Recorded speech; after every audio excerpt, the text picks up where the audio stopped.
Good morning, welcome to Six Music, Jon Richardson here, hello friends. You're listening to what was, let's be honest, quite a hardcore rave sort of start to the show, but never mind, it's Six Music, it's Jon Richardson, we're going to do the show as per usual, glad you're with us, it's a cracking day, I'm in a very good mood, so there'll be no people hate today. Let's be honest, that's not true. I will hate people after a while, but text in lovely stuff. What we're going to do Am I Normal? We're going to do One Good Deed again, so if you've done anything nice this week at all, don't be afraid about bragging. Text it in 64046 or email russell.sixmusic@bbc.co.uk. I'm joined as ever by a guest in the studio who we'll be meeting in a moment. His name is Jon Robbins. Now, we can't have two Johns in the studio. It's never happened before, it will never happen again. So what we need initially, could you please help us out? We need a nickname for the man currently known as Other John. Now, I personally prefer to sort nicknames out before you know anything about John. I think that's funnier. So just text in random nicknames. He likes food, he owns his own bowling ball, and his name is Jon Robbins.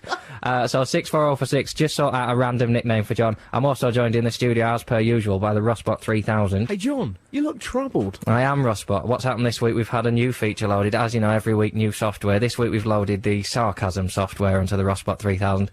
I'm not sure that was an altogether good idea. Are you sure, Russell? Ooh, John, I like skid as me. Well, there's just no need for that level of sarcasm. Now, we've got nicknames coming in. I should have cleared up. Now, half of them are quite offensive.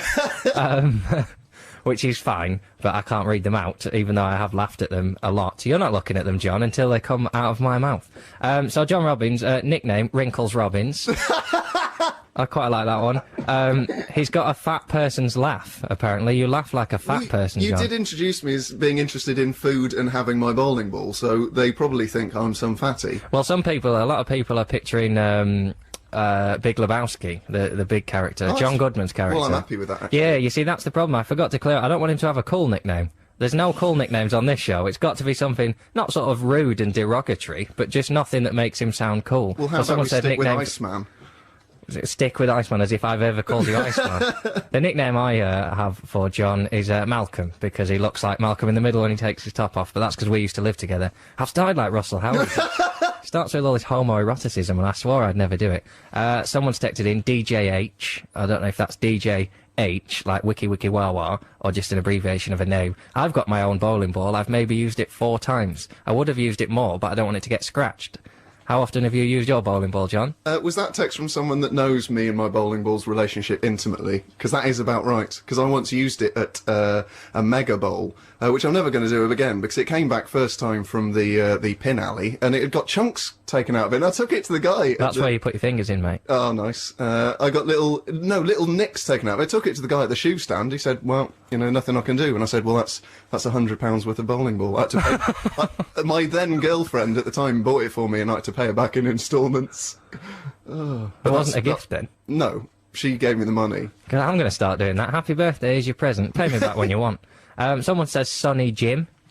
I don't know, it makes me sound overly northern. Someone says expletive deleted and then the word scrotum. I quite like scrotum. I don't quite like scrotum. I like scrotum as a nickname. Well, John. Someone says strike, and then my favourite so far, although it's difficult to abbreviate from Ben, is Grandpa Fuzzy Lumpkins. Which is a very good one. But difficult to abbreviate. So I'll keep those coming in for the next few minutes, and then we will decide on one. It needs something that I can quickly turn to, a little short one. Fuzzy Lumpkins is good, but it also sounds a bit romantic. Grandpa sounds a bit sinister. Do I get any... You get no say in this whatsoever. Well, that's the thing about a nickname. It just comes in of its own accord. Yeah, keep those coming in, we'll sort them out. Now, John, have you got one then? I'll give you a right to reply. Have you got anything to say? Do you want to influence your nickname in any way? Well, when I used to work in a normal job in Civvy Street, I tried to get the nickname Dragon instigated, and once someone called it me over the kind of in-shop tannoy, and it was immediately put a stop to by the manager. Right. And, you know, that's when I basically said, I can't do this shit, I can't do this stuff anymore. Why did you want, apologies for that, why did you want the name Dragon? You know, it kind of sums up many facets of my personality. Yeah, and your personal hygiene and your complexion. Alright then, well, you'll get what nickname you're given. What did you think of the track? I liked that, yeah, it was nice, it was gentle, a bit chilled out vibe for a Sunday morning, wasn't it? Yeah, it's lovely stuff. It in reminds, a field. It's kind of reminds me of being in between the sheets in a... Bed. Maybe not a sex situation, but a kind of a romantic situation. Sorry, Right. I should have thought about that sentence before I said it. Yeah. Oh, that's good, you know, that's a nice thing for people to think of. But yeah, that was nice. That was nice. And I mean, your music choice very much influenced by my 100% belters, really, isn't it? No, well, no, actually, and I've got to call you up on this. It's the exact opposite of that. Well, because here we go. last It's a week, hands on hips moments already. last week you played "Comfortably Numb" by Pink Floyd, right? And only a week before, I'd had you in my bedroom and I'd forced you to listen to "Comfortably Numb" by Pink Floyd, and you went, and I said, "Listen to this amazing bit," and you went, "Oh, was that it? Was that the amazing bit there? Well, you'll have to turn this off." And next week, not only are you playing it on the radio, you're passing it off as your own music No need choice. to shout, John. I'm sat right here. Just calm down. And you didn't even play the excellent live version with Van Morrison and the remaining members of the band. You played the album version, which, if anything, is a bit watery. I'm beginning to really regret getting you in the studio. I picked Comfortably Numb because it fitted into a story I was talking about, and I researched the show and fit music appropriately because I'm a very skillful DJ, John. Secondly, that when you showed me it in your room, you showed me it on YouTube, and you showed me a video, and you said, "Oh, there's this amazing bit in this video where there's like this massive wall, and he like comes out with a syringe and he injects the wall." No, that's not true. I said, ignore the bit with the massive wall and the syringe. That's just a bit cheeky. You tied me to a chair, and you said, "Watch this, or I will cut you." You brought the chair, John. But the amazing bit is when Van Morrison comes out to sing the chorus with real kind of gusto. 3 times. 3 times, John. Yeah, Van Morrison, Van Morrison, Van Morrison. If you've got a lyric, why not say it 3 times? It still counts. Nicknames coming in. This is really fired off. I'm beginning to wish I'd got a nickname of my own. Obviously, I've stolen my nickname. It's Big Boy, and that's that's forever to stay now. Someone says Racist Dave. I won't be calling him that. Dickie Ricketts. I think John's nickname should be Adolf, as it has seen a real downturn in naming fashion. Oh, he's just slipped in a little joke there, isn't Yeah, that's from Tom in Siren, which I assume is short for Cirencester. He's a very cool dude. I live near Cirencester. Let's hook up. I had a lovely lunch in Cricklade this week. Lovely.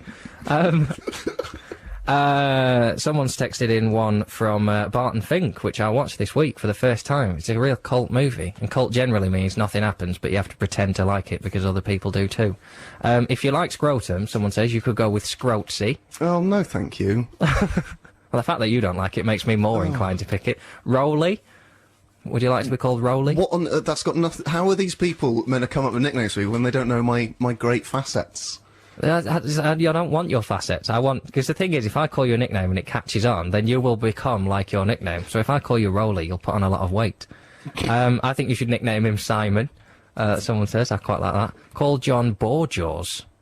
Preferably said in a Glaswegian accent. Oh, that might be a swear word in Glasgow, so don't read it out. Right. Are you pretty big in Glasgow? Are you, Yeah, I got a big fan base there. But don't read, because that might be a swear. Red Robins go Bob Bobbins. 10-pin, J-Dog. Oh, I like both of the J-Dog. I'm happy with that. I quite like 10-pin, to be honest. $10. They're starting to get slightly more street. Someone says, is he like a monkey? Technically, we all are. Was it 98% or something? You could call him Clyde or Bubbles. And that's from a man himself called Dredge. I'm hoping it's a man, because for a man, you can imagine he's into grunge music, but if a woman's called Dredge, I can imagine that's something horrible. Bruiser Shoeshine. That is sweet. Yeah. How about Sniffly? No, that's not quite so sweet. I'm happy with, I want to stick with J-Dog. Well, I think we might have a winner. The Claw.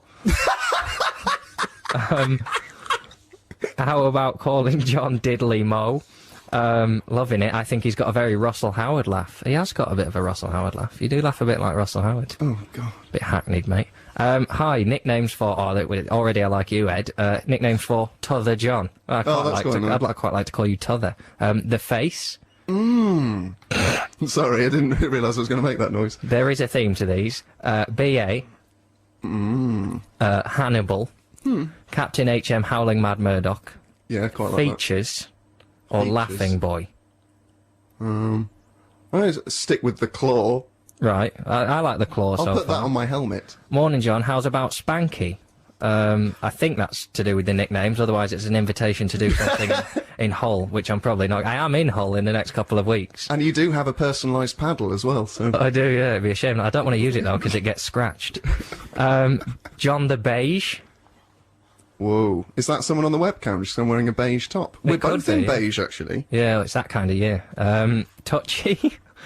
Rooster McToot. Oh, that's very good. Rooster McToot. Yeah, and That that's sounds- Pickers. That's Pickers, who also said the Claw. He's nominated the Claw and Rooster McToot. I'm guessing Pickers, if you've got friends, they've got very cool nicknames. Someone says, thanks for starting with a bit of Underworld to get the Sunday going. Surely New John should be called Fingers, as in John Fingers Robbins. What do you mean, as in John Fingers Robbins? That doesn't make Well, any they put sense. it in inverted commas, as if... Is there a musician, Adams? You know about stuff. Is there like a famous bass player called John Fingers Robbins? Or is that why you're not allowed? That man there. Yeah. Is that why you're banned at Christmas? I have got long fingers, though.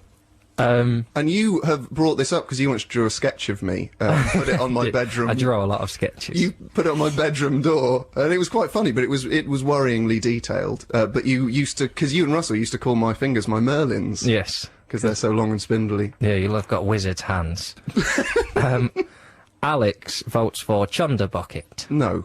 Why not? Straight off, that's a no. Why? Because that's horrible. That's nothing endearing about that. Do you know, this is odd, because another one says, I suggest Touchy John, as in oversensitive, nothing dirty, from D in Lansing. But a few people have gone for, like, touchy. So I think we're going to have to go for something touchy. Why? I'm not touchy. Well, the people have spoken, John, and the people have decided that you are touchy, The you touchy people also weirdo. had cool names as well. I'm not particularly touchy, but, you know, I'll fight my corner. Great song there, Phil Collins. Xbox 3000, thanks very much. My Moon, My Man by Faust. I could go all literary there and tell you that, you know, that could be about Federico Garcia Lorca and his fascination with the moon, but I won't. So, nicknames, a few in, we've got to wrap this up now. Now, you're not happy with what has come out, you know, the outcome as the winner, but that's exactly what I wanted. We had a few last-minute ones in. Shiny Ring. Well, that's clearly from someone who can see us on this webcam internet that you've got set up here. That's So all new technology in London, mate. I'm taking my ring off. Right. Both of them. Yeah. And could you take those necklaces and bangles off as well, please? Not appropriate. To carry on the dragon theme, why not call him Puff?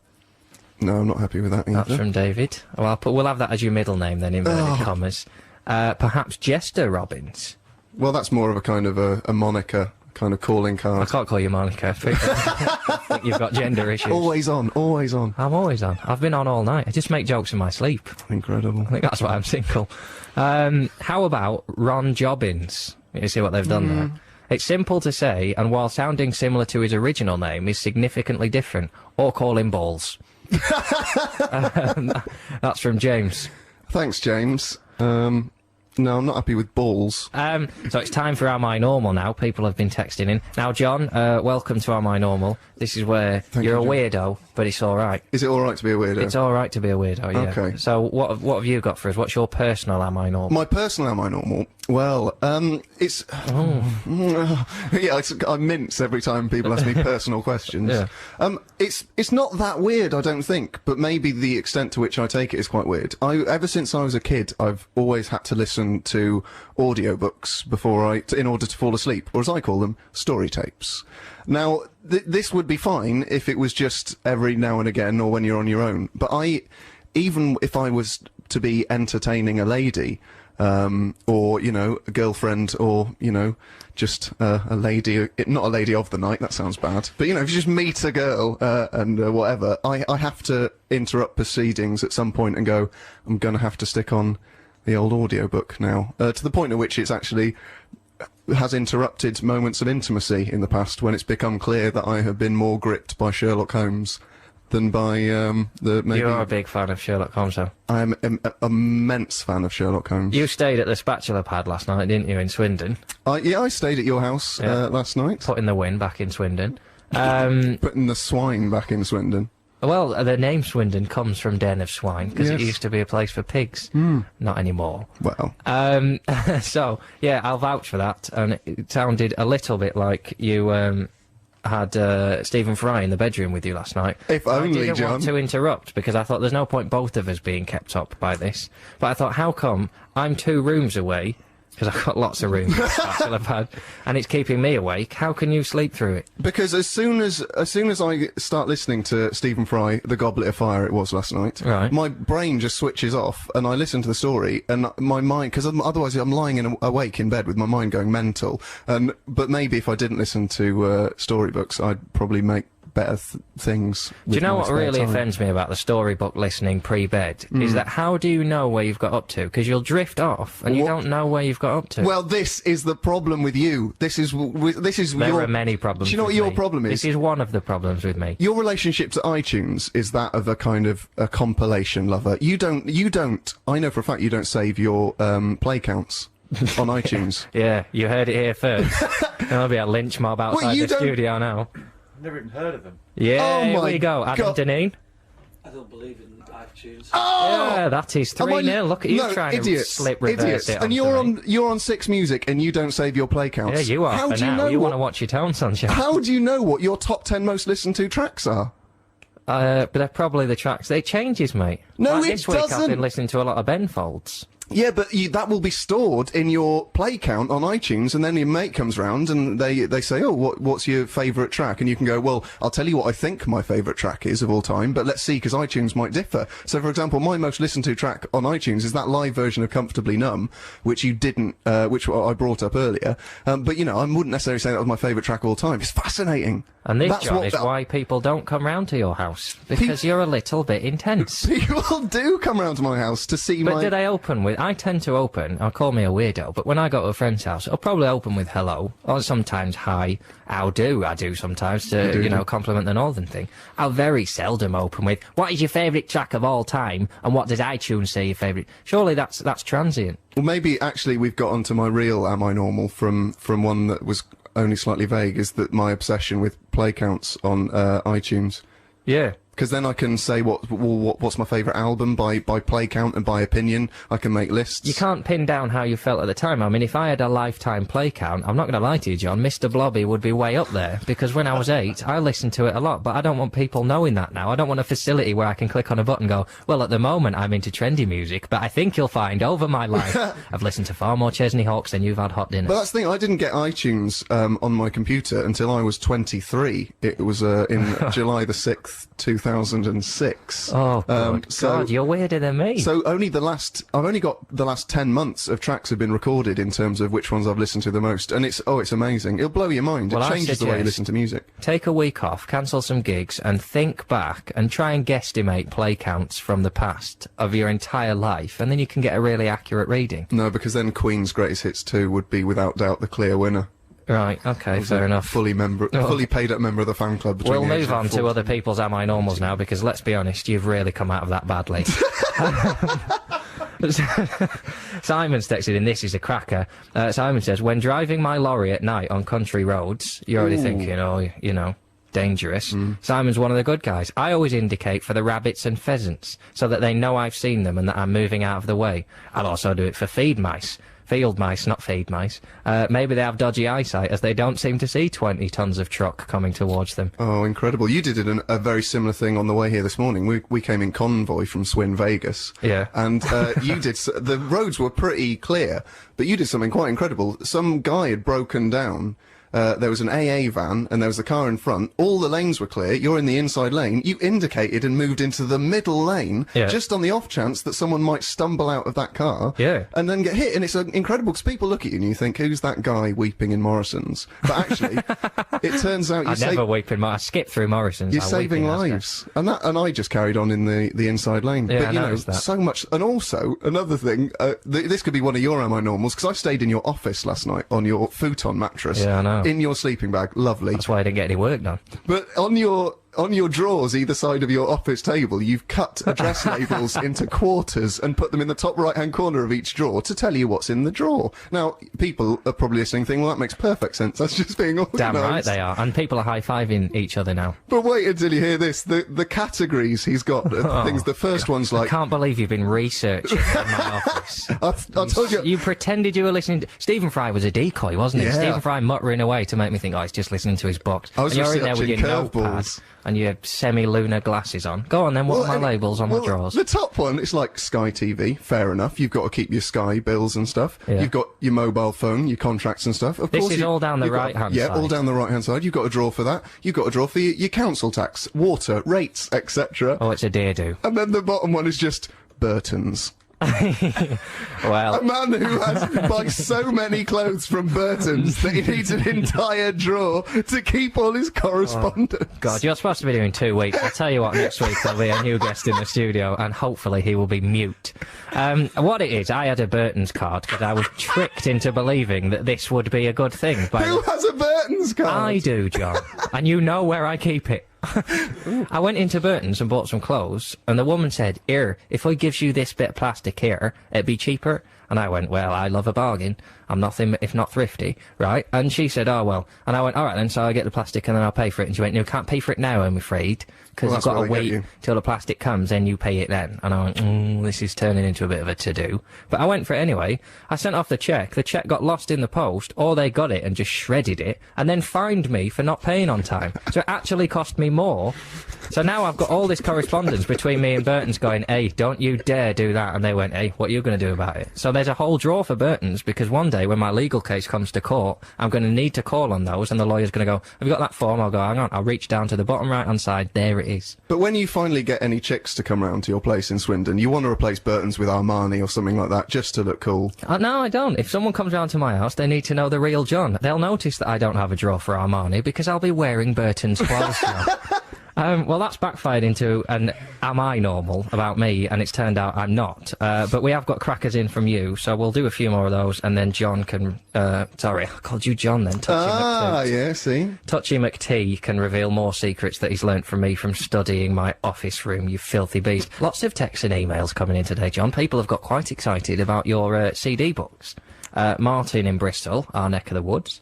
Not mine anymore. I put story CDs on for the kids, Nice. right? And then, off the back of our chat, he says, "I'm beginning to think this might be a mistake now. I might be messing them up for years to come." Oh, they will struggle with women introducing the fact that they're going to have to listen to The Wind in the Willows. Or men, John. It's the 21st century. Well, yeah, but I'm not... personal taste. Made yourself laugh there, Well, I didn't you? did, didn't I? You're listening to The Sound of Arrogance. I very seldom make myself laugh. John, I am exactly like your friend. Touchy McT? Really? I'm exactly like your friend and find it almost impossible to go to sleep without one of my range of audio tapes playing. It's caused me a few social problems, not in any sexual situation like your friend, but once when my mate was kipping at my student house on the floor of my room, he threatened to sexually assault me if I didn't, and then lots of swear words. That off. I just thought you should know. Regards, Richard. Well, at uni, I used to listen to... I was going through the Lord of the Rings BBC full cast production, which He is was furious epic. about that as well, wasn't he? He was so angry. But when my friends would stay over in my room, we'd go to sleep listening to kind of the opening kind of chapter, which is like really sweet about being in the Shire, and we'd always get woken up at like 6 in the morning by Gollum's voice kind of screaming, and we'd go, "Oh God, what's happening?" And then we'd realise it was the audiobook. You Just see, turn and it you've on. no idea. You've listened to audiobooks. Think of the electricity you're wasting, carbon footprint, for a start, and you've missed the whole book. So you might... What if you hear something when you Because- wake up in the morning that ruins the story for you? What if you're listening to a story and you just drift off when they're going, "Oh, and then they went in the cave," and then you wake up in the morning and they go, "But they got out of the cave, it was alright." You've missed the entire thing, but you know they get out of the cave, so why bother listening to it? But I know the stories already. It's not the newness, because if it was a new story, I'd be all excited about what was going to happen. It's the repetition. Of, Oh yeah, repetition. pick me up on my speaking voice. Someone wanted to know what sort of things are appropriate to listen to. Because I'm listening to Stephen King's It at the moment on audiobook. You don't want anything too scary. I got scared by the Harry Potter and the Prisoner of Azkaban with the what's the dog, and it represents death, and he sees it out on the school field, and I had to turn it off and turn my light on because I'm scared of the dark. You are scared of the dark. I am scared of the dark. I tried to tell you that there were deformed people in my loft last night, didn't I, before I did. went to bed? I thought that would scare you, but it didn't seem to do the trick. I have to listen to something in order to get to sleep at night. I'm able to skip this if there's someone in bed with me, so that's quite normal. I listen to podcasts, favourite being, and then she names a comedian who's better than me, so I'm not going to read that out, with earphones, so as not to disturb others in the flat. Well, okay, I have a question for this person. How do you put the earphones on so that when you roll over, it doesn't really hurt? What if you use those ones that go in your ear, or just lie But on your even back? then, if you got your head against the pillow, and you're pushing down quite hard. I it suppose can there's a hurt danger your of ear. strangulation as well, isn't there? Definitely. But she says, I only ever put one earphone on just in case there's a burglary or a fire or something I need to listen out for. That's the sort of thing you do, isn't it? You'd prepare for stuff like that. Yeah, well, I sleep with one hand on a baseball bat, as you know. Oh, is that what you call it now? Remember when you got burgled and you bowled that burglar out of your house? That bowling ball paid for itself. So back to Am I Normal? Have you got any? Yeah, I've got one here from Simon in Oxford. Now this is... All right, Simon. All right, Simon. This is quite weird, but he says, morning chaps, which I think is quite nice. Nice. During the course of an evening of televisual viewing, he means TV, whenever me or my girlfriend notice that the digital clock display Girlfriend or I. in the front of our VCR is the same number, i.e. 2121, they exclaim 2121, and the other person has to look and take note before the display changes, say, to 2122. Yeah. That's probably the most likely after 2121. Probably. I mean, you've really missed a beat if it's 2127. You've not been paying attention. Now, now that's just a bit odd, but the thing I like is he says, if this is not observed in time, terrible things will happen. And then he goes, for unknown reasons, 2222 is the pinnacle of the same numberedness and requires special observance lest the world might end. Now, I like that because it reminds me of when I was a kid. It's that threat of violence, is that magical thinking. Like, I used to play darts a lot. I have a dartboard outside my kitchen, and I'd be like, right, John, you've got to get 60 or more in 3 darts. In 3 darts, or you'll die. Yeah. And it was that, or you'll die. And that's made you the player you are today. Well, it certainly has. I believe Phil the Power Taylor used to do the same thing. Well, pretty much, but he would say, I have to get ton 40, or I die. But then you don't Or get I'm it. not allowed that special tattoo I've been saving up for of a dog weeing on a policeman. Speaking of the threat of danger, am I normal? Whenever I'm talking to somebody, and that happens. That's you a know, lot. That's a day-to-day event. I always have the urge to punch them really hard. To punch them really hard in the face.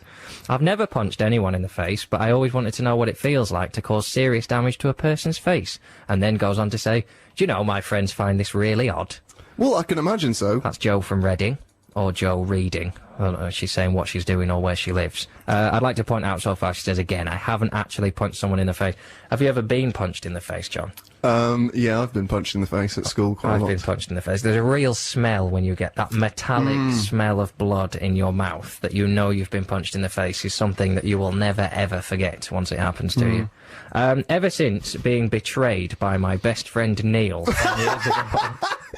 This is from Paul, but it's a cracking way to start an email. I'd quite like to know, Paul, if you are listening today, I'd like to know how your friend Neil betrayed you. Ever since being betrayed by my best friend Neil 10 years ago, I cannot stand to use the word nearly. And if anyone uses the word near me, I will correct them by saying almost, sometimes under my breath, so only I can hear. Then he says, am I normal or just sad? What the weird thing with that is he's gone nearly, because that sounds like Neil, but what about the word Neil KN? Because often if someone introduces... Let's hope he never gets knighted or the Queen's going to get knotted. So often if someone introduces themselves to me and says, oh, I'm Neil, I will say as an amusing joke, is that with a KN or just an N? And usually that gets that response. Right. You know, it's just one of my little jokes. And then you ram your iPod playlist into their face and say, get out of my house or I'll bowl you into next week. Morning, John and Touchy McT. This is from Graham. I'm cleaning the small glass panes on my kitchen door this morning. It's got to be done at some point. He's cleaning them? He's cleaning them. Oh, right. It's a northern accent, John. No need to be so racist. I'm encouraged. It's a cracking day, by the way. I imagine cleaning glass is extra rewarding today, because when you do it, sunshine comes through. I'm encouraging the individual pieces of glass to become clearer and less watermarked than the other ones. Top left is currently winning, and bottom left, nearest the handle, is lagging behind and must pull its game together. Clarity of glass has become more to do with the pane's individual attitude to becoming clean than any amount of buffing by me. That sounds like you've got tired of cleaning the windows and you want to blame glass for your laziness. And he also says, I'm saying this in a hushed tone, if you respond to the nickname Touchy by saying, I'm not touchy, in a voice like a 5-year-old, then you're clearly touchier than Russell Howard being accused of having skidders. Ooh, well, okay, maybe I'm a bit touchy. I tend to go a bit camp when I feel an injustice has been done against me. So when someone accuses me of being camp, then it goes to double campness. Yeah, but I'm not. which, if anything, makes it worse. But following on from that email about inanimate objects, i.e. the windows, we've got a message here from Steph in Wellington saying, hello, I get overly attached to inanimate objects and sometimes quite concerned for their safety or happiness. For example, I feel guilty when I throw away a toothbrush because it's been cleaning my teeth so well for a couple of months, and now I'm being very ungrateful and throwing it in the bin. I also won't let it see, inverted commas, the toothbrush replacing it in case it gets jealous. I'm glad she's conceded that her toothbrush doesn't have eyes. Yeah. Because I would think, well, I need to spend more money on my electric toothbrush if there's people getting them with eyes in. But that is quite odd to have such. You have feelings. I think for that's inanimate nice objects. though. Yeah, well, I have feelings for him, and I happily talk to a mug. But Or it's you talk to a dangerous. teddy bear that has pre-recorded responses in its tummy, so you'll press it and you'll have a I response can feel ready. that this is backfiring onto another chance to slag me off. Is it record. Oh, thanks very much. Is it Rustbot Teddy 3000. Ruxpin that you do that with, John? It's When you- Teddy you Ruxpin. come down in Sometimes the it's Winnie morning the Pooh. Listen, the Rustbot 3000. Hey, John, it's about time we had a tune. Yeah, I think you're right, Rustbot. Before they hear It's about more touchy things he says McTee. to his It's really teddies. getting excited. Right, we're going to have a tune. It's Bouncing Off Clouds by Tori Amos. So text coming in. John, to counter your petulant temporary guest diversionary tactics, I feel obliged to point out that I have a Dorothy Perkins card. Very much the girl's equivalent of the Burton's card, and is indeed accepted at Burton's stores, and vice versa. That's the cracking thing about the Burton's cards, apart from getting screwed over for money. Also, my bills and correspondence are stored in alphabetically arranged suspension filing in the bottom drawer of my desk. I also scan my documents to PDF format for future reference, allowing me to keep just 12 months' worth of paperwork in the suspension paper filing system. Fondest regards, D. Thanks very much for that. Well, are they going to accept the signatures on those documents as genuine when they come printed off your computer? I don't think they will. So You're a weird little man. A couple of book ones as well. I used to be like your friend, but I weaned myself off because I thought it was getting ridiculous, so now I read myself to sleep from Emma. that's even more embarrassing to do if you're in an intimate situation. I'm quite rude. to be Yeah, honest. you've got a book, but you read the synopsis, I'll read the text. Could you just turn the page for me, love? I can't hold my beer on the TV remote control. But yeah, reading yourself to sleep, I've done that before, and then you wake up by rolling over onto the hard spine of a book. Someone Is that what you call it? said- Yes. Oh, right, fine. Wow, I'm so glad I'm not the only one that listens to story tapes. Everyone listens to story tapes, just not at night. I'm glad she called them story tapes as well. Could be a man. 21st century, mate. This is your Am I Normal. Everyone in the world. I've never known anyone who actually gets angry, and physically angry to the point where you have to go and sit and have a drink about the fact that you won't get to sleep with every woman. Don't talk about that on the radio. I've just My done it, mum might mate. be listening to this. Well, she needs to know she's under threat. I'm so glad I'm not the only one who listens to stuff. Look at your face. If you're on the webcam now, this is what it's like living with him. He'll stitch you up. Because he'll like beforehand, he's like, right, John, the show, what we do is we'll chat about Am I Normal, ask about the news, and we'll go into this. But he's chucking me curveball. It was a mistake to get in a guest who's enthusiastic but can't speak. Anyway, this text, they recommend Terry Pratchett's because they're read by Tony Robinson. I tore Tony Robinson outside a... You tore Tony Robinson? Yeah. That's incredible. Can you tore... Yeah, we do mostly stadiums, to be honest. Did you tear him in half? Listen, this has to stop. If you pick people up on their vocal mistakes, you will get picked up. Yeah, but there's a reason this is called the Jon Richardson Show, sitting in... Well, it's called the Russell Howard Yeah, Show. exactly. Sitting in, and I'm keeping an eye out, you know. How do you know Russell hasn't been in contact saying, here, John, make sure you pick him up on Because his he's not a vocal cockney, mistakes." for a start. He's a bit of a cockney. He's got a cockney swagger. And he likes me more than you. We've spoken about this. Oh, does he now? Does he now? Your friend Touchy is nice, but he has the same slightly hollow laugh as Ricky Gervais. Any relation? No. And then possibly, you haven't got any relations, lonely old life. Possibly the most exciting text we've ever had into the show. They've relaunched Teddy Ruxpin with MP3s in his tummy. Oh, Well, dear. I will be buying one of those. And then the final text of that little spate that wasn't related to Am I Normal says, I once punched John in the face. He didn't deserve it at the time, but has done many times since.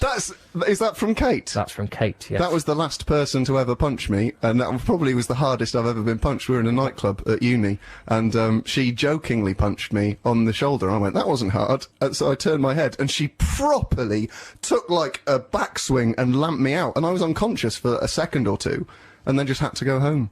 Right, And ever since then, she's been in my phone as Slugger Kate. right. But, you know, we made up afterwards. Yeah. Poor old Kate. Right, we'll wrap up some Am I Normals now. I've had plenty of good ones in today. Almost too many. But there's no such thing as too many, because if you didn't get in this week, you'll get in next week. I bought my girlfriend some dried flowers. Don't want to buy your girlfriend dried... Even I know that, and I haven't had one for ages. But dried flowers says, enjoy these, because you ain't getting no more for ages. And don't put them in water, because you'll ruin them. But then goes on to say, not only did Den in Wigan buy his girlfriend dried flowers, but he says they came with 7 twig things, and I had to throw one away so that there was an even number. So not only did he buy her dried flowers, but then he gave her fewer than he bought. But why didn't you just buy an extra one, and there'd be 8? Or buy her roses, because then they can die, and you can look at it and go, oh, it's a bit like our relationship. Oh, good grief. I've got... Oh, do you want another one? No, you do another one. Well, this is a kind of food-based, which is quite good. Dear John, when I have a packet of sweets that has many different flavours stroke colours in it, initially I have to eat enough sweets so there is an equal number of each flavour stroke colour left. In addition to this stipulation, I can only eat one sweet at a time, never eat the same varietal twice in a row. Good Incredible word Well there. done.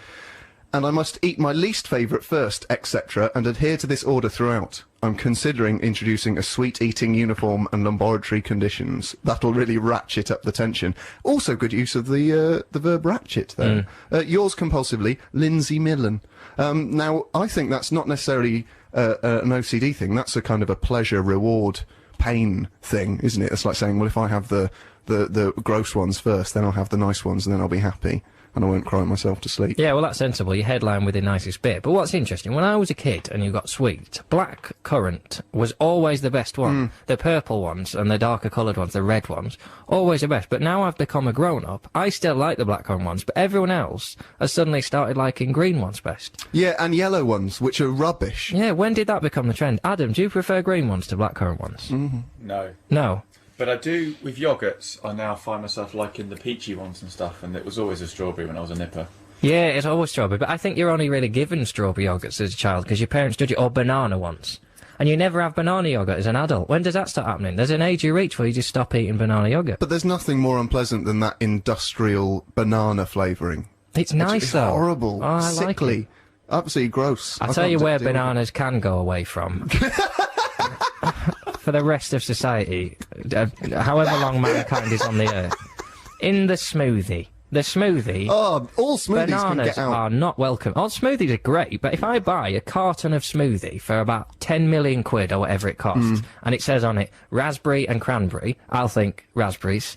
Yes, I like raspberries. Then I'll move on to cranberries, because I'm methodical. I'll think cranberries. I like cranberries. I'll buy that. I'll take it home. I'll pour it out. All I can taste is banana, because you look on the ingredients, and they put banana puree in it. And that goes for smoothies, tropical juice drinks. If you see a banana on the front cover, might as well just be called rank banana juice, because that's all you're going to taste is horrible banana. So bananas, just sort yourselves out. Or people who own smoothie companies, sort yourselves out. Get rid of the banana. It's not wanted. Well, these places are popping up all over Bristol at the minute, the smoothie shops, and you've got to remember, all they're charging you for is fruit and the use of a blender.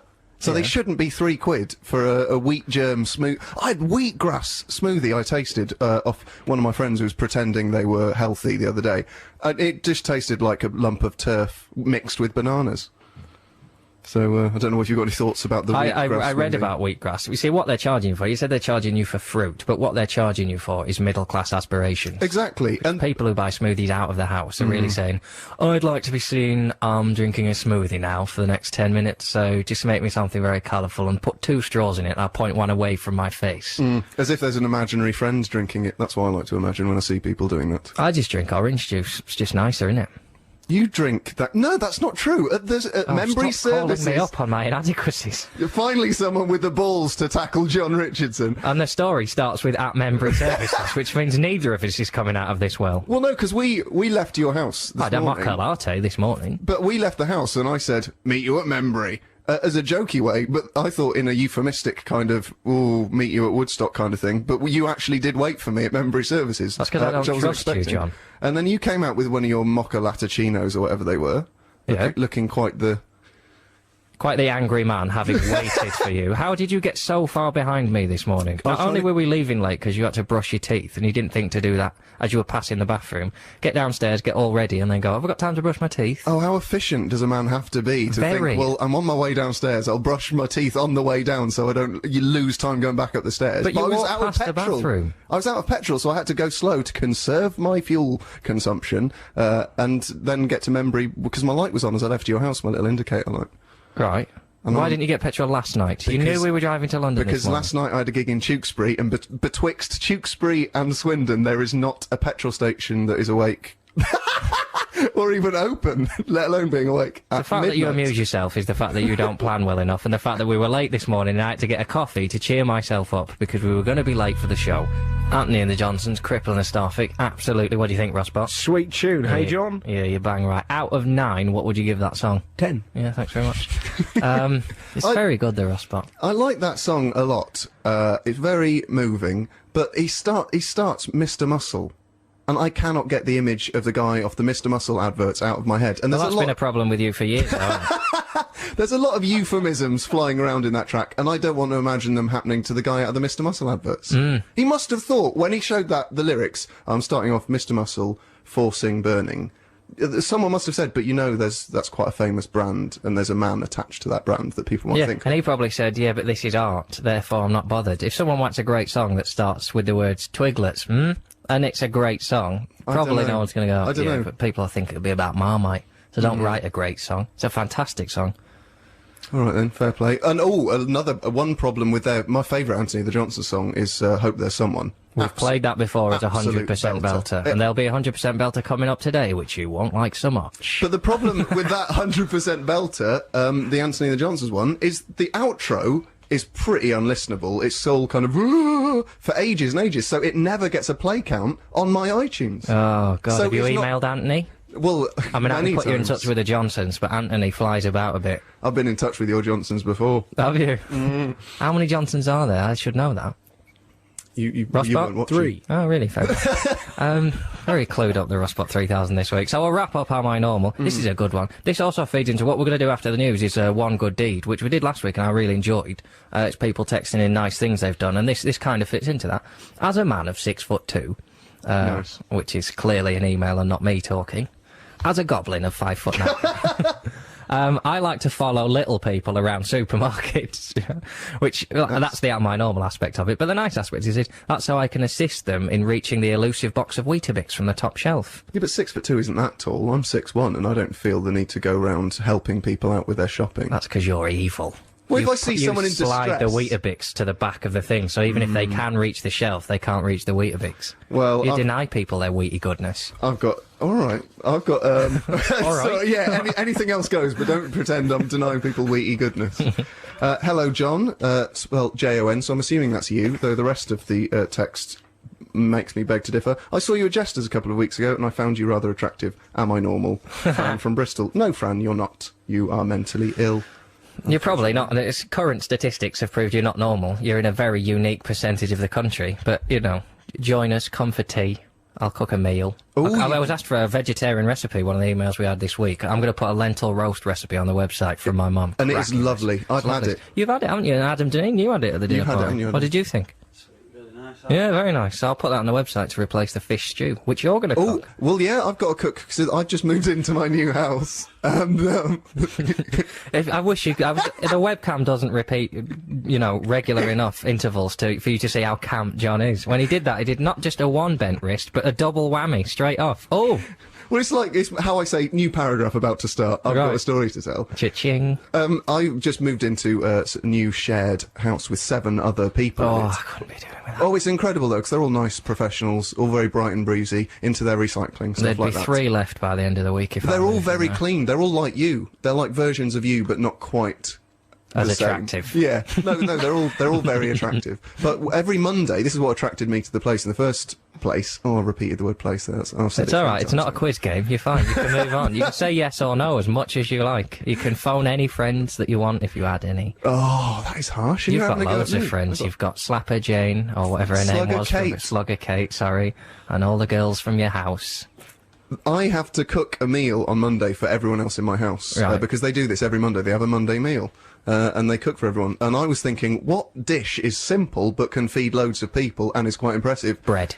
Well, I initially thought lasagna, but they've done that. They've done bangers and mash. They've nicked all the easy kind of big feeder The ones. swines. So I thought, what about your fish stew, John? What about my fish stew? Because I'm thinking of doing a Thai prawn hot soup, tom yum soup, if you're in the trade, for starters, because I do that quite well. Oh, you can't do 2 soups. No, I it's mean, not mine soup. Is, mine's kind of a broth. Well, I'm but- doing yours as a casserole. Right. Well, that's not. I'd be interested to see how that goes. Because don't get me wrong, I love the fish stew. But if you serve me a soup and then serve me that stew, oh, I'm not going to be happy. Oh, that's true, Right. actually. Do you want? I'm just going to have to wash all the bowls up. Surely you need plates for the main course, John. Not me. I'm a renegade. And wash me that ladle too. I am that lazy. So have you, is that not finished? That in my normal? What, the girl who liked you? Yeah, Oh, is that all she texted in? That's all she could get out before her carer restrained her. Oh, that's a laugh I've never heard from you before. Yeah, That was brilliant. that's my fake one to make you feel better about yourself. That's a joke. You're a very funny man. I've got a really nicely worded am I normal here, and there's nothing better. You know someone's genuinely not normal when they think about the wording of their am I normal, because they're thinking this is my big chance. Well, on the show in the past, we've, people who know to email me know not to make spelling mistakes. Well, he's gone, hi John, with an H, so I'm assuming he's just spelt your name wrong, unless he's talking to me. I like to start the day, that's my mistake, not his. I like to start the day by throwing my tea bag into the cup from approx 1 metre away. Now, that's nice enough. But if I get it in first time, I know that I'm, inverted commas, hot today, close inverted commas, and will more than likely have a brilliant day. If I don't get in first time, I'll try again, but stand less chance of having a good day. After 7 unsuccessful attempts, I'll have to place the bag in the cup and be on my guard for the rest of the day. And that's from Matt. I like the fact that he's on guard because of tea throwing.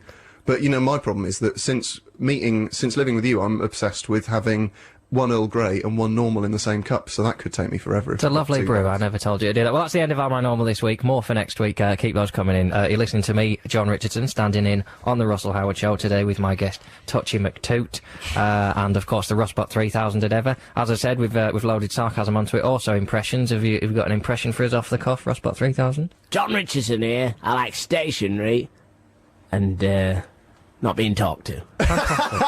He's half right. He's very good. He's very good with his impressions. I mean, this is his best one. Hello, I'm Tony Blair. And that's unstoppable. There is talk of Rustbot 3000 standing in for Tony Blair at political seminars in the future. We're going to be talking live to Russell Howard, the actual Russell Howard, who's in Australia, doing gigs for the Australians, mainly.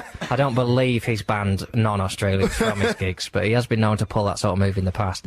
But he's out there, he'll be doing a gig now, he'll be on, and by the end of the show we'll talk to him. He'll be all sweaty and excited and hot and loving Australia, so we'll talk to him, but I doubt it's very much sunnier than it is here. No. Smashing weekend. It just really puts you in a good mood, doesn't it? Especially the fog when we were driving here. The fog and there's nothing more beautiful. Oh, that's a horrible thing to say. But no, there are things more beautiful, but it's very beautiful when you see the sun through the fog, so you can actually look at it and it's like a big white disc. Do like that. Yeah, fog's frightening though, isn't it? It's very stressful to drive through. You really have to pay attention. So we're doing now one good deed. What are you laughing at? I love the fact you just slipped in a really serious thing. No, seriously, guys, do pay attention in fog. Anyway, if there is a catchphrase for this show, it's health and safety. Because you just can't risk people's lives. So yeah, what we're doing is one good deed. We've had a couple of texts in. Text us in 64046 is the text number. The email is russell.sixmusic@bbc.co.uk. This is your chance to brag about nice things you've done. Before that, to wrap up a couple of things, we spoke about the giant who helps people in supermarkets, and we've got a hookup. As a midget of 5'1", I'd love a tall person to follow me around the supermarket. So perhaps we could get those two together, and they'd never have any problems with shopping ever again. Or, as a reciprocal thing, if he needs to get into a cave that's quite low down to retrieve some fish, or like a friend who's become stranded. Or if he needs just to reach the papers, which are always on the floor, because that must do his back in, always bending down for those papers, whereas the midget can just get a step ladder up. I imagine giants check the news online. And Nick in Devon's texted in. We were chatting about banana-flavoured produce. He says banana chewits were the best sweets ever. Why did they stop making them? That's just a lie. What a cruel, unjust world. Well, Nick in Devon liked him. Well, I'm sorry, Nick in Devon, you've got a lot to learn about sweets. Don't get me started on stuff that they used to make. I'm sure there's a man who follows me around and sees what I buy a lot of and gets onto companies and tells them to stop making it. As a child, I was obsessed with chili baskets, which were a supermarket own brand, crisp. They were shaped like baskets and they were chili flavoured. They were exceptional. I used to hide in my airing cupboard and eat 2 packets in a row. They stopped making them. Baxter's used to do a cream of red pepper soup that was just red pepper. It was so spicy, it was delicious. And then they stopped making that, and just now they do tomato and red pepper soup. It's like banana puree as far as I'm concerned. All I can taste is the tomato. You can shove it, you can can it. And the devastating one, your high street chocolatier, I think we all know who I'm talking about, they used to do an Oriental ginger chocolate bar that was so good that you have to smell it for half an hour before you can eat it to get your value for money out of it. And they're so good, I used to buy them. If I knew I was doing gigs and there were, say, 4 comics on the bill, I'd buy 4 and take them to the gigs. And then just nothing one day. I went into one in Great Yarmouth. They had loads of them. I only bought the one because I only wanted one for myself. I'll tell a lie, I bought 2, one as a backup. They had, you've got to have a backup. What if something happens? Like a Will seagull. it, like, melt in the airing Seagull cupboard? could have it away, you could drop it. Everyone's laughing at you, whip it out your back pocket, go back up. Losers, right? You're winning. Society 0, Jon Richardson 1. Ding dong. Oh, just getting tired of myself for a minute, it'll be fine. So I bought 2, right? And to be honest, they must have had 50 in there. If I'd have known, I'd have bought all 50, because the next time I went into this particular branch, they didn't have any. And I said, what's going on with the old chocolate? And they went, oh, they've stopped making them. And I screamed in the shop. But the problem with this is you're known on the kind of in comedy circles as being a lovely man to work with because you do things like bringing 4 copies of the same chocolate bar to a gig for everyone. But then they stop making them. You don't bring them to the next gig, and people are like, Jon Richardson's changed. Like that Indian restaurant near where we used to live, where the first time we went there, we spent £22 and we got 4 litres of beer free. Yeah, good beer as well. And we were back almost the next day. Didn't happen, did it? It was an opening gesture. But then there's that horrible moment when they hand you the bill, and you're kind of thinking, yeah, well, I only spent 20 quid on food so we could get 4 free beers, and they haven't turned up. Yeah, and then that's why they do it, and they've won there by getting us sucked into it. So well done to them. But you shouldn't not do nice things. I bought 2 people in my audience on Friday. One of them had had a car crash, and the other one had just lost 9 grand. So, I bought them beers, which... What, has he lost 9 grand? I don't think is the right way to react to your problems. His boss had swindled him out of 9 grand, and it was on his way to have a meeting with his boss that his mate crashed his car. What a day that is. And then he went and saw me, which is unbelievable. And you bought him a beer? I bought him John Smith's, but it was rank because the pump was broken. It was a horrible pint, but I wasn't buying 4. It was a gesture, mate. So yeah, good gestures back. That's what mine did this week. I tried to do a nice thing. I tried to hold a shop door for an old lady, but I was holding it on the backhand because I'd already exited, and the door was far heavier than I'd anticipated, and my tricep is not nearly so strong as the bicep, and slowly, ever so slowly, I just closed the door into this old woman's face. So be careful with these good gestures, they can backfire. Well, I had one that sort of backfired. I was thinking about my good deeds, and I was driving home and came over the brow of a hill to see a queue of cars, and I thought, oh god, it's been some accident or something. Turns out an elderly gentleman had fallen in the road and sort of cut up his hands and stuff and was very shaken. And people were just queuing there, waiting for him to move, as if it's like, oh god, delays, eh? And there's this poor guy lying in the road. Now I thought, well, I've had enough of this, I'll do a good Samaritan deed. I get out of my car with my friend Chris, and help him up, and it's immediately clear that he's not just old, but he's kind of, he has learning problems and is very shaken from the fall. So we say, well, wait, he knows where he lives, so we say, we'll give you a lift back. And everyone in the other cars are thinking, oh, I should have done that. He looks good now, and I look like an idiot, and I'm happy as punch. But then we tried to get him in my car, and this sounds bad, but his orthopaedic shoe was so long, the heel was, we're talking 10-inch heel, because one of his legs was shorter than the other. We couldn't get him in the car because the shoe kept catching on the door. So that was an eye try. You just put him on the roof rack. Put him in the boot of the Lanos. Yeah. Well, you drive a family car, John. You're there in tense situations. So it's we're going to have a track now. We're coming up to a session track by Sundays, recorded in 1989 for John Peel. This is your last chance to get them in. 64046, russell.6music@bbc.co.uk. Hold nothing back. We're going to have a 10-minute burst between 10 to 12 and 12 o'clock today. The nicest people in the world live on this show. Last week's winner was Sky, who took cake round to an old lady who lived next door. We later found out that the cake was pre-purchased and not made, which kind of undermined the gesture. Now, we're doing one good deed. This is supposed to be the fast bit. It turns out summer's quite a selfish time. Not many people doing nice things, to be honest. The sun does make you realise of all the things that you want to do for yourself. So maybe people are out having barbecues and stuff. But it turns out people aren't being that nice. And a lot of the people who are being nice, that tends to have backfired. A nice one's come in, Colin in Dumfries. I helped a woman whose pram had fallen over to right it back up. Note the pram was babyless at the time. Does that undermine the gesture if there wasn't a baby? I suppose it makes it a nicer story because there was no baby damage. Although if she's pushing around a pram without a baby in it, So probably got issues. The best we can do is a man who's picked up a pram. We've got better ones than that, but I don't know. It's the fact that there's no... I worry about a woman. If I ran over... Because naturally you go, oh, God, your pram. You pick it up, you see she's just got cans of beans in it, you go, oh... Well, if she's used it as a shopping trolley, it's her own fault, because she probably hasn't evenly weighted it. She's let go for a second, and the beans, and you've got, you know, light food items such as... Yeah. You know, discos on the other side. If she is pushing around a pram, she's probably a fan of the show. We'll get an Am I Normally next week. I love beans so much that I treat them like my baby and carry them round in a pram. Jamie and Devon, I like this one. He says, I bought a girl a bottle of water when she didn't have enough money. I don't know her, but she was thirsty. Thanks, Jamie. You step in there. And then he says, then I just walked away. Sweet. That's all you can do, Jamie. Don't be hanging around for the plaudits. Just buy that water and get the hell out of there. With that kind of Jesus attitude, himself would have done. You're going to be up to your neck in chicks if you're buying them all water whenever they're thirsty. Yeah, of course. Everyone enjoying their fish and bread? Yeah, I'm off. Got other stuff to do. Oh, someone said I didn't realise this was today's theme. Well, I said it 3 times. Surely my suggestion that John has a go on the radio was a pretty nice gesture. You'd have read that one before I made it. Now John gets to have a mate for company.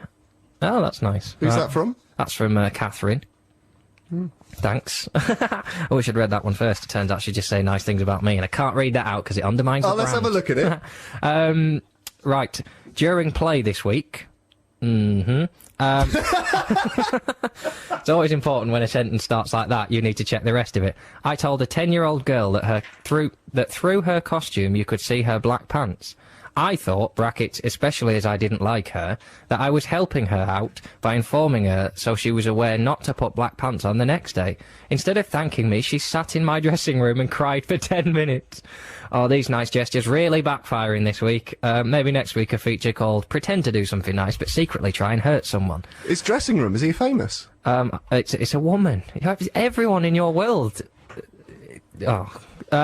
I was trying to do a good deed. Think of the fact that she was too selfish to thank me. It shouldn't stop me getting the recognition for at least trying to make the... Well, that should be the theme of this. People won't thank you for it, but do nice things anyway. Jon Richardson sits in on the Russell Howard Show, sponsoring unwelcome good gestures. Howdy doody. Really long, loads of O's and stuff. I once saw a blind man waiting to cross the road. So me being me, offered to help him across. He accepted and asked me if I could walk with him. What do you do there, John? Well, this once happened to me.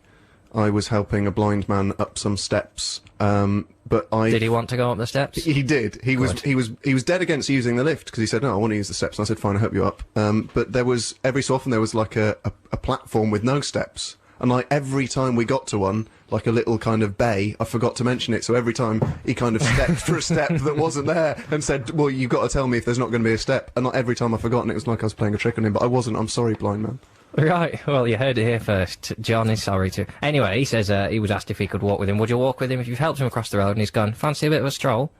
Oh no. Right, okay. Well, maybe. It depends what kind of music he's into. Well, Lizzie says, I thought, why not? And then as we were walking and talking, he started to breathe very oddly, a little bit like Darth Vader. I thought, oh, poor man, blind and breathy. I just can't get a break, I can't see, and I have to breathe. But then he tightened his grip on me and wanted me to go back to his and have fun. I politely said no, prized his fingers off me. To say I politely said no and then prized his fingers off me, and I legged it. Needless to say, I didn't offer to help him again, and whenever I saw him, I'd move around him in a stealth type of way and not say anything so he wouldn't recognise me. I must just say I've done loads of good deeds of the day since then. Helping others is a good feel factor, and it doesn't cost anything. I've got one here from Pickers, where he says, I made a train journey from local stop Penmere to Truro on their Falmouth Truro branch line to visit the library. Doing a good deed. Yeah. However, there is no ticket machine at the station, and the conductor did not come and collect a fare. So on the way home, rather than revel in getting a free journey, I paid for a return journey on the way home. The future of the branch line is at stake. Now, he has spoilt it a bit by spelling steak, S-T-E-A-K. So the future of the branch line is maybe they at have a beef stake. dinners. But I like things like that where people don't rip off the state and companies, because the reason ticket fares are expensive partially is because people rip them off. The reason, you know, public services aren't that good is because people cheat on their tax returns. Oh, John You know what Robbins. I'm talking about. This Wednesday it was my best friend Joe's 28th birthday, and as a birthday treat I drove her and her son Reese to Hull. Thanks very much. What I think you'll find I put PS3 on the list. Well, I live in York, so I suppose it's not really a chore, but still. They were going to go to the deep and see the fishes. I also bought her lunch and a miniature birthday cake. In return, she bought me a lovely slice of lemon cheesecake and a cup of tea from the Fawn shop near Stamford Bridge. Lovely stuff. In the evening, we also went out for an evening tipple, a rare midweek night out for me, though virtually every bar we went in was full of sixth form kids being annoying. That being the case, we went to the cinema bar where we knew only cool 20-somethings hang out, and we were able to lounge around on squishy sofas, coming up with rude words for every letter of the alphabet. It's a great way to spend an evening. We really struggled towards the end and had to resort to STIs and their cures, laughing dirtily and getting funny looks. The problem with that is they moved out of the sixth form bar because the sixth formers were annoying them, and then they went somewhere else. But in that place, there were 30-year-olds who were getting annoyed at the 20-somethings listing swear words for every letter of the alphabet. They moved on to somewhere and annoyed 40-year-olds, and it all ends up with loads of people in a kind of old people's home. Crying. Yeah, weeping. because of people naming STIs at them. Well, a couple more good deeds and then we're going to move on, because last week it was lovely. This week, I don't know what's gone wrong. People aren't being nice, and those that are being nice are being told horrible things. Good morning, John. After seeing the Orangutan Diaries on BBC One, and in an effort to counterbalance the evil in the world, I have given up my afternoons in the week to volunteer at the Borneo Orangutan Survival Foundation in Aylesbury. I didn't even know there was a Borneo Orangutan Survival Foundation in Aylesbury, helping to ensure the continued propagation of the great apes. Boastastic, that's a good one. And this one's probably the nicest one this week. I found a cuddly toy in one of those arcade machines on Western Pier, so I took it and gave it to a little girl. But then her brother cried because he didn't have one, and her mum scowled at me, and I wish I hadn't bothered doing what was surely a good deed in the first place. Well, let's next week do a feature called Do Horrible Things, because people will not be grateful anyway. Jon Richardson on Six Music, joined by Titty McGrumble, or whatever his name was. Touchy McToot, of course, in the studio with me. We've moved on now from one good deed. It backfired this week. There are no good deeds worth doing in the world. But you can text us in 64046, russell.sixmusic@bbc.co.uk. Join in on any of the things we're doing. If you've got a problem, text in. People have got problems, they're texting in. So we were chatting about what you're going to do on Monday for your din-dins.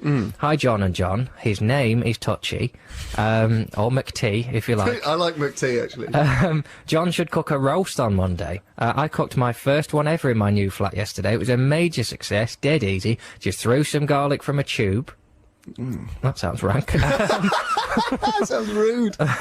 Threw some garlic from a tube and seasonal spices into a bag. Threw in the potatoes. Lot of throwing. Just get closer to the work surface. You'll have someone's eye out. Gave it a good shake and stuck them in the oven with the chicken. Oh, that's... Never use glue in the kitchen. The problem is we've had a roast chicken dinner, but one of the girls doesn't like red meat, so no lamb, no pork, no beef. And I like lamb. If you live in a house of 8 and one person doesn't like something, that person is duty bound to just cook their own food. No, but I got a soft spot for her because once we stayed up late and raided the communal drinks cabinet from past years of parties, so it's full of stuff like sherry and amarula.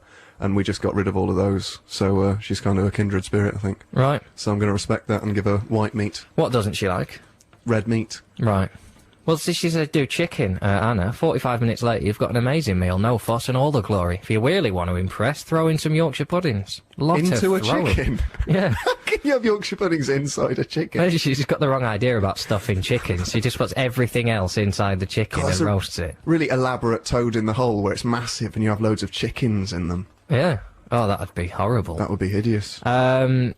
And she then goes to say she can't touch mouse controls on computers, which is probably why she throws her food all over the kitchen, because she doesn't want to touch anyone's food. So we're chatting about stories from the news this week. I have to say today's Observer contains possibly the most boring supplement ever to be issued in any paper ever. The top 500 British surnames. But I think we can make it fun, John. Right. Because what I want to hear, I want to know who in the studio has got the most popular, and popular is the wrong word, common. Cool. Is the right word. I think the higher you are up in the list, probably the cooler you are, the more sexually cool. The last thing in the world you are is sexually cool. I am. I intimidate people. That's why they run away from me and say, don't touch me, don't touch me. Because once you've been touched by J-Dog, you never go back. Richardson, 61, so I come first. Well, exactly, that's why you're not sexually cool. Oh dear. Oh, come on, you've got to give me that. Well, I kind of did the joke first. Well, if you I listen thought back to of it it on first. Listen Again this week, which you can do, and Well, I I will recommend do. you do, listen back to the John Holmes show and hear him say horrible things about other DJs on the same station. 'Cause it's not Meow! professional. The definition of the name Richardson, the Rick is power, and the hard means hardy, brave and strong. So I'm powerful, hard, brave and strong. Pretty much Dick Hardson. Yeah, pretty much. You can find the most Richardsons in Truro. Can you? I'm going to go on holiday at the start of April, May. I don't know where to go. I want to go to Italy, but I'm not brave enough because I don't speak Italian. Go to Truro, meet a female Richardson, and have a true romance. Oh, God. Stop sliding away from your mic when you do a joke. Can't believe you've brought moves. That's the most depressing thing I've ever seen.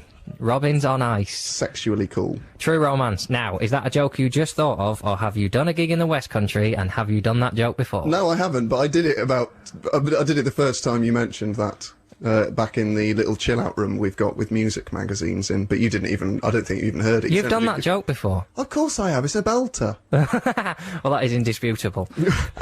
So what, Robbins, rubbish surname. Excuse me, it's shared by Tim Robbins, but he adds an extra B. One thing I must make clear to everyone is if someone says, "Hi, my name's Robbins," they're like, "Yeah, that's pretty cool. How many Bs?" One. What's your top 10 playlist tracks of all time? Yeah, I'm gonna go, the Bee Gees, just one B. I don't know what I meant by that. That was a poor word. Forget I said that. I'm just gonna scribble that out. Now, you were telling me stuff about names, because you laughed for about 20 minutes yesterday about a name, there's didn't you? there's a reporter for the Bristol Evening Post called Ian Onions, which the first time I heard that, the paper was in shreds by the time I'd finished laughing. If you're called Ian Onions, that's wonderful. And also his initial would then be I Onions, which is like a West Country version of I Robot with Will Smith. Right. So you made the point. That'd be a tearjerker, wouldn't it? Oh, sweet. Not if you do it underwater. Sorry again. That's another cooking tip from me there. Cut onions underwater. Not Ian onions. Utterly No one pointless. cuts What Ian a load onions. of rubbish. Just cut onions with a sharp knife. All right then. Cutting onions underwater. I'd quite like people to text in or email if they've got surnames or know people with surnames which are just foodstuffs. Right. So Ian Onions, I want there to be a Paul Pepper. You see, I think That would just you're make so me laugh. easily pleased. Sometimes I wonder why you leave the house. You can just read foodstuffs, and you could make any up. Ian cheese, Gary sausage. No, Ian Cheese would be fantastic. You see, you've got to widen it out from food though, because my favourite cheese. football pundit is Brian Beard. No, that's not quite as good because the guy without the beard in ZZ Top is called Gary Beard or something. Right. Frank Beard. Frank Beard. Oh, isn't that, yeah, they've all got beards except him and he's Yeah. called Beard. That's the big irony about beards. Mental. Stuff you didn't know about beards, eh? The other news story that's all over the papers today is Kate and Prince William are split up. Oh. Am I correct in saying I really don't care? And they made a big thing about the Kate's family going, oh, we just like to be left alone. I'd like you to be left alone because I'd like to believe no one cares and no one would harass you.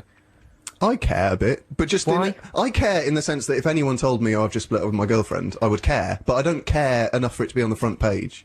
I don't Yeah, think it's it's on that all the front. important. One of the front pages was Will says I met Kate 5 years early. Now I'm punctual, but turning up 5 years early, you get what you deserve. Really, I mean, half hour early, you're entitled to be a bit grouchy when they arrive. But 5 years too early, that's your fault, William. You should have just done some other stuff in the meantime. But I think what we should do is get you to text in. Text in by all means if you're named after food. Also text in the most mundane stories from your life, and we'll see if we can get tabloids to pick them up across the front pages tomorrow. Or if we could get one which is a mundane story that happened to someone with food in their name. Oh, well, that would wrap it all up, wouldn't it? That would be unbelievable. I mean, my mundane news story, I'm pleased to reveal, and this is going to press tomorrow, that I'm having a power shower fitted on Thursday. It has been known for some time. I haven't been happy with the shower I've got. There's been a bit of complications. To be honest, I met the shower too early. And it's a rubbish shower. It's a mixer shower, and the pressure's terrible. Sometimes the pressure's so bad the water doesn't even reach the floor. So I'll be having a power shower fitted this week. All mundane stuff like that. Text it in. We'll sort of sass it up a bit and see if we can get the tabloids to pick it up. 64046 russell.6music@bbc.co.uk. Over to the Rossbot 3000 for one of his new impressions. Yeah, I'm Jon Richardson. I tell you what, I ate every Oh dear. Angry Rossbot 3000. We will be talking, of course, to real-life comedian Russell Howard in Australia with our mouths later on. Now, we've got texts coming in. More nice gestures backfiring coming in. As if people have heard. That can't be the depressing epilogue to this, that every nice gesture will result in pain. This is it's a funny email, don't get me wrong. I laughed when I read it because it's got squirrels in it. On my way home, I once noticed 3 old ladies. I'm already laughing. 3 together? Can't be. Don't believe it. Gathered round an injured squirrel. Oh, dear. What were they doing gathering round it? Just give it some space. Squirrels do not like to be crowded. It'll be embarrassed if it's fallen out of a tree. Just give it some space. An injured squirrel had fallen out of a tree and onto the pavement. As a foolish but well-meaning gesture, I offered to pick it up and place it out of harm's way over the hedge. Yeah, probably. That is your mistake. Stand back, ladies. I'll pick up this squirrel. It's not something you say very often. As I gingerly picked up the injured creature, it suddenly sprang to life. Maybe you're magic. Maybe you can bring people back to life. Maybe touch some dead people. It clamped its teeth into my knuckle. The squirrel refused to let go, which is what my autobiography is going to be called. However hard I thrashed my arms around, finally, after an extra large thrash, the squirrel detached itself and shot skyward, travelling a good 10 metres and ending up motionless on a patch of concrete. My deed may have resulted in a detached piece of knuckle skin gushing with blood and unintended rodent manslaughter. It was a red squirrel as well. I thought they were supposed to be the nice ones. You do hear a lot of good things about red squirrels. I've been knocking around with a few this week. Generally, they're good guys. But the squirrels I love aren't. Moby. The squirrels aren't known as creatures which like to be fondled. So I think to assume that a squirrel that's lying down wants to be picked up is naive at best. Yeah, if I saw a squirrel on the floor, probably leave it. Go out and say, "All right, Squiz." I call them Squiz. Squiz. I don't touch any animals. I No, what don't you bother do- with spiders. You'd walk up to the squirrel and go, "All right, Squiz." "All right, John," and you do the replies from the squirrel. I would do that. How's it going? "Not too bad. I'm just temporarily stunned." What I'd do, I'd go, "All right, Squirrel Nutkin, how's Terry Nutkin?" And we'd have a little chat. And the old ladies, I'm very popular with old ladies. They'd be wetting themselves and laughing as well. Text coming in about the food names. I used to work with a Tom Onions. But that's the same, but it still made me laugh. Yeah, maybe you just like onions. Mr. T. Onions. You might be the only man in the country who just laughs at onions instead of crying. On holiday in America, I noticed a Las Vegas weatherwoman called Ricky Cheese. Quite good. I was back in the UK before I stopped laughing, says Stevie in Southampton. I imagine that was a terribly irritating flight for whoever sat next to you. She was called Cheese, yes. Do you want to have a kip? My grandmother's maiden name was Olive Onion. It's funny when it's a woman somehow, isn't it? That's from Peter and Wisley. But that's the double, olive and onion. Yeah. Oh, Incredible. yeah. Oil and you could fry. She is a She's fried a onion. meal in her, so she's the base for so many sauces. Yeah, she doesn't know the good she's done in the world. But it says maiden name, so she probably married Phil Oil. There was an MP called Crispian Brown. What? Crispy and... Crispian, like Christian, but crisps. Never. That's from Charlotte. Well, if you're calling Charlotte a liar, you get that on your hands. Is a Crispium someone who worships walkers?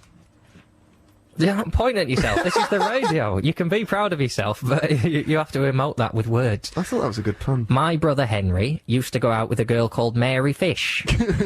Brilliant, from Hannah in Norwich. What's the story behind the photo of John and Russell on his MySpace page? It's lovely to see some gay love, but also slightly disturbing. Well, we've said this story, I'm sorry to say, on the air before. It was John and Russell who put leather jackets on. My leather jackets. Your leather jackets, you own more than one. You can't be seen bowling. What if you get a tear in one of your leather jackets? You need a backup.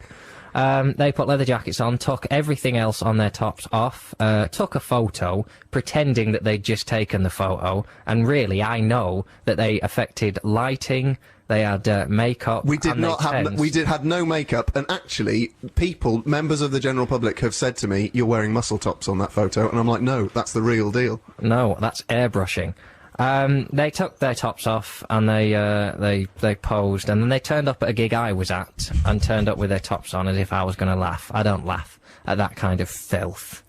Well, Really interesting. backfired, didn't it? It was a busy gig, and you walked Yeah. in and thought everyone will laugh when we walk in with just leather jackets on. How many people laughed? No one laughed. In No the one region saw. of none, wasn't it? Somewhere Yeah. between none and one. We just ran upstairs and drank Diet Cokes, and Yeah. were a bit embarrassed. And then you had to leave because you didn't even bring your tops with you, did you? No, You didn't we think, were so we'll, sure We'll we'd be- tuck our t-shirts into our belts so that when it backfires, we can go upstairs and slip the tees on. Me and Russell are tops off guys. Russell and I.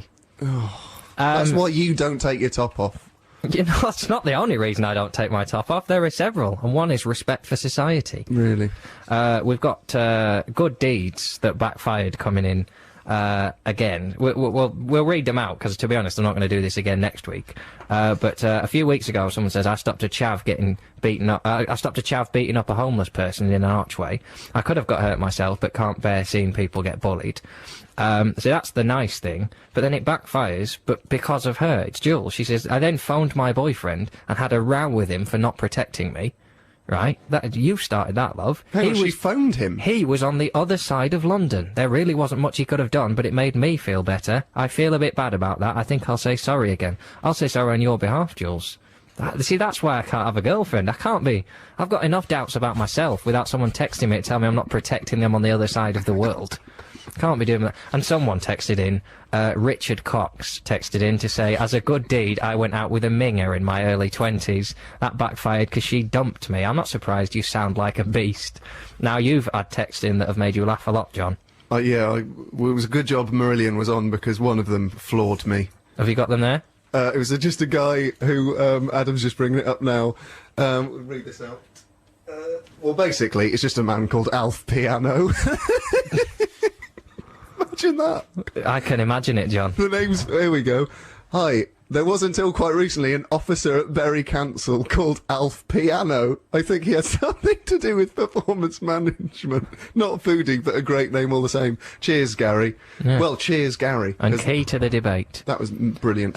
Morning. One of the reps where I work is called Penny Onions.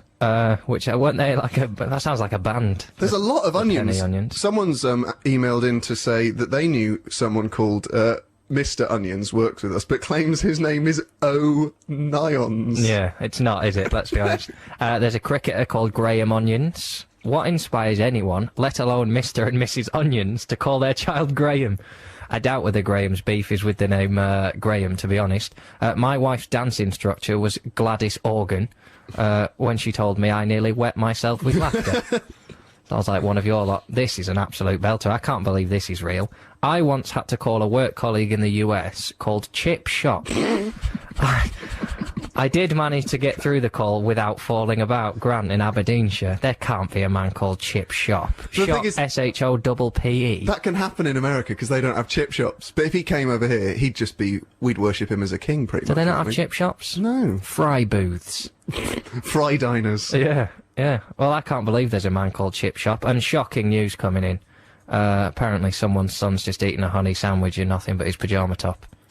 What? Yeah, I know. Sick. Absolutely unbelievable. Action and reaction are equal and opposite, Sir Isaac Newton. I have no idea what that text means. It's come in. Action and reaction are equal and opposite, Sir Isaac Newton. I mean, thanks for trying to educate the nation. It's nice, though. Did I mention action and reaction? Is that... could that be a mundane story they want the tabloids to get hold of? Because it wasn't mundane at the time. No, well, Newton tried spreading it, didn't he? Oh, and he even did that naked horse ride to try and publicise it, and that didn't really take off. Hi, John and John.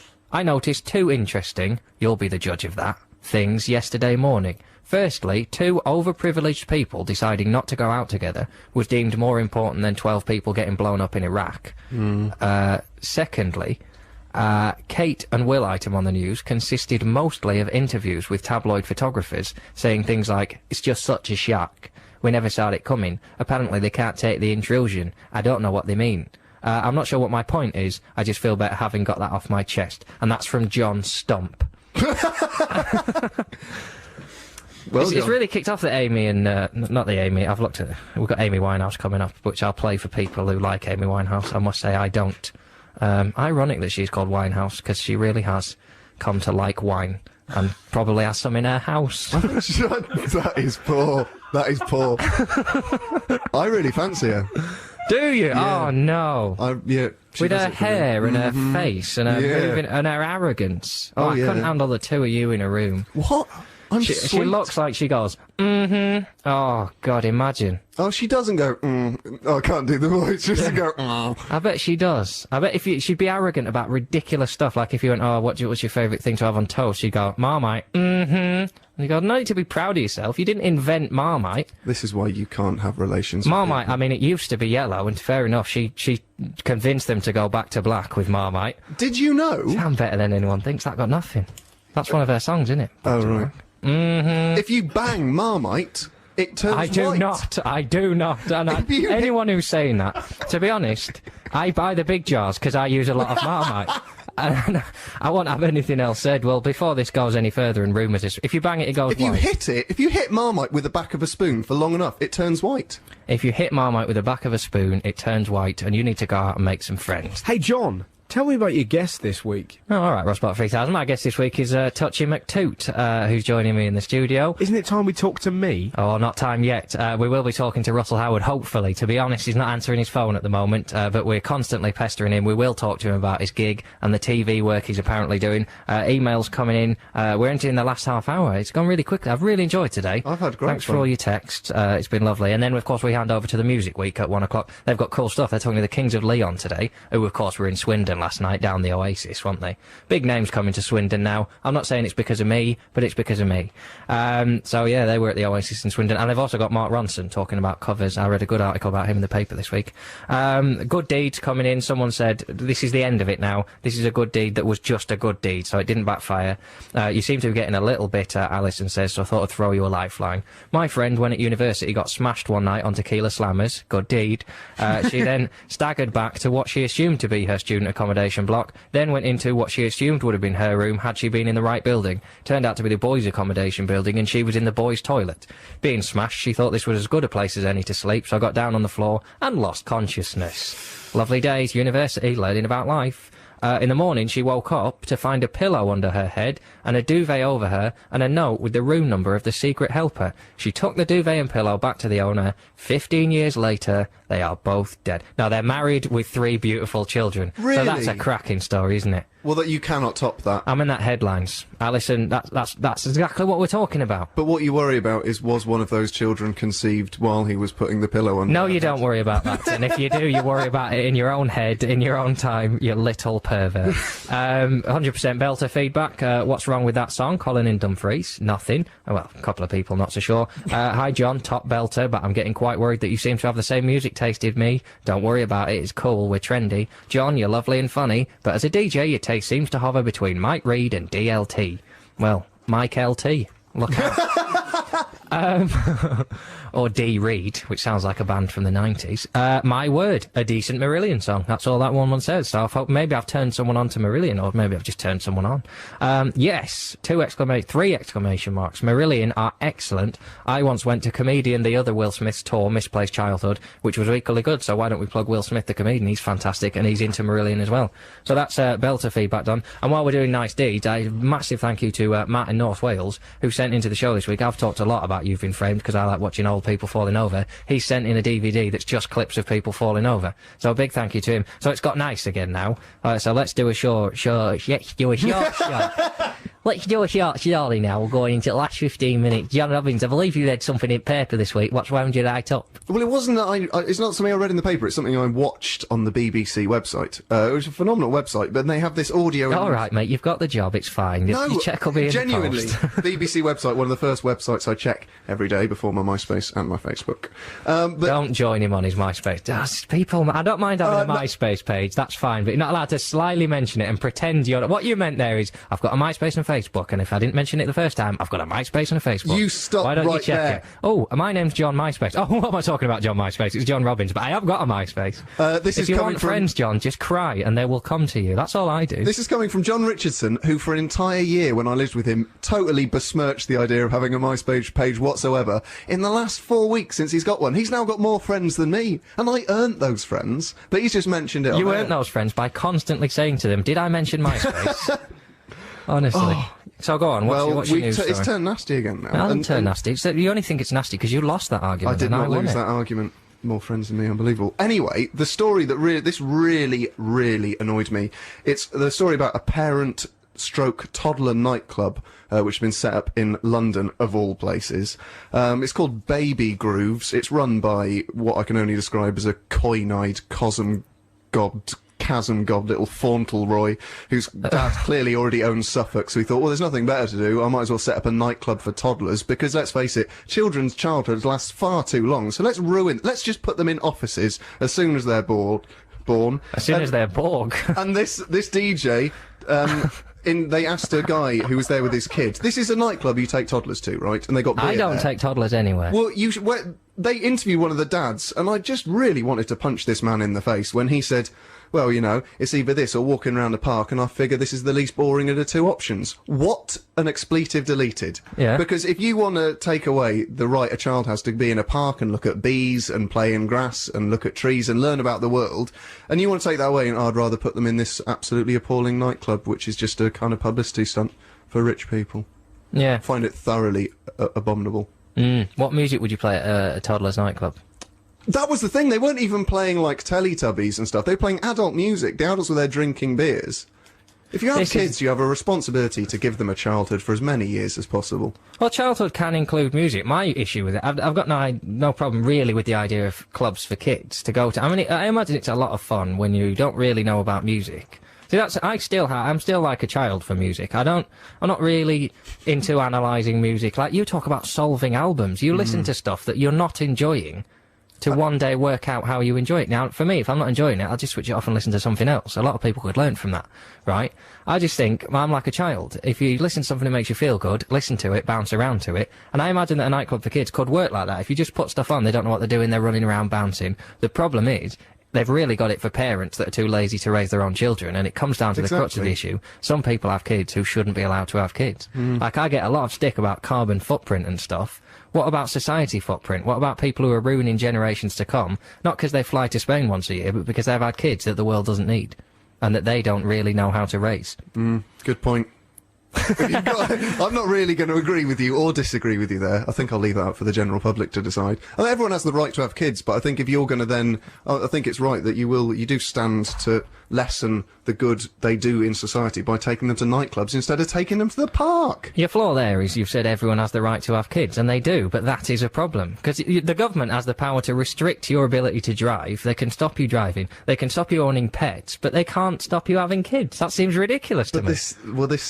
You're on very dodgy territory. I'm just laying it down for the people. You're laying it down for the people, are you? Do you think people are going to complain that I've said that people shouldn't be allowed to have kids? I think they should just be monitored. That sounds bad, doesn't it? Yeah. Yeah, that is worse than not being able to have them. They should just be, given a 10-point plan of how to, don't hit the kid, don't take him to a nightclub, don't give it drugs, There are too many people in the world. That can't be adequately policed. That is true. So you're listening to the silence of debate. Mull it over, text in, 64446, 10 minutes left. I'm pretty sure we can solve the problem of whether people should or shouldn't have kids in the last 10 minutes. Russell.6music at bbc.co.uk, 64046, nightclubs for kids. Good idea or not? Now, there's a feature on the website now. I play my 100% belter. There's a feature, I'm willing to play a 99% belter for someone. If there's a song you think I like, just send it in. I'll maybe play it on the show. What's really taken off today, thankfully people haven't really been inspired by our hateful banter. They have been inspired by our talking about people with stupid names. A good friend of mine's sister married an American called Chuck Mango. I would have refused to go to the wedding. Imagine the scene. Do you, Chuck Mango? That's from Rick in Switzerland. Well, he's put a lot of work into that. That was lovely. Yeah, that's a routine. I'm guessing he's a stand-up, and he knows what he's doing. If you're not a stand-up, Rick, you should be open with that. I got a buddy, Chuck Mango, and they're already laughing. And if they're not, tough crowd, just walk off. You're better than that. I knew a guy at uni called Douglas. Every time he had to give his full name for something, people thought he'd either taken the mick or was just a bit slow. Why would you call... I mean, that's Mum and Dad have seen that, haven't they? If your name's Douglas, what's the first name you... What we're calling our child, Mrs. Douglas? Hey, let's just put a line through Douglas now, shall we? And Flange. Let's put a line through Flange and Douglas, and then take it from there. Idiot. Though Doug Douglas is quite cool. The name's Douglas. Doug Douglas. It's quite cool in a pretend 80s cop drama. This is real life, John. Well, sometimes you have to live in a pretend 80s cop drama. Yeah. Will you phone my... I'm afraid I'm ill. Will you phone my boyfriend? What's he called? Douglas. Look it up in the phone. It's under Douglas and Douglas. It's under Douglas, comma, Douglas, and then Douglas. And now they're laughing. She's ill. No one's coming. Douglas isn't coming, because he's explaining to someone in McDonald's that his name's actually Douglas. Whilst a student and living in Montague Street in Rodbourne, Swindon...